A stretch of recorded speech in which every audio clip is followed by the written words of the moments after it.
So you've done your marketing research, you've scripted your content, and finally, you're ready to shoot. So tell me, how do you shoot content? I like to schedule my cuts 3 seconds per clip. So we're assuming that we're on meta platforms such as Instagram and Facebook. Somebody holding the camera for you, make sure they slowly zoom in as they're filming. And also zoom out very slowly as they're filming. Having a steady camera is important. Make sure that the camera is being held still, or just buy a camera like mine, DJI Osmo 3, which has a gimbal to make sure that the camera is steady at all times. As you can see, I can use my phone to record, so I don't actually have to press the button on my camera. I can also do a couple other cool things like move the camera around. I can zoom in and do a lot more cool stuff. So yeah, this camera is like $1,000. You can buy it online. It's called DJI Osmo 3. Other thing I want to shine some light on is that you need to use a good editing software. So I like to use CapCut Pro because I've been using it since the beginning. It works properly. Everything you need is there. It's only 13 bucks a month. I recommend it. It's definitely worth the price. One other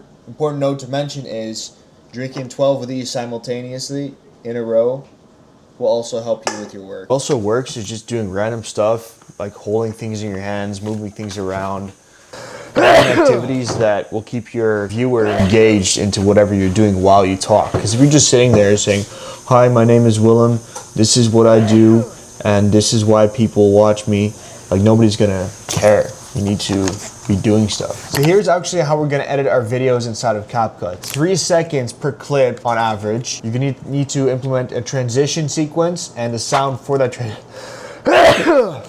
and the sound within that transition.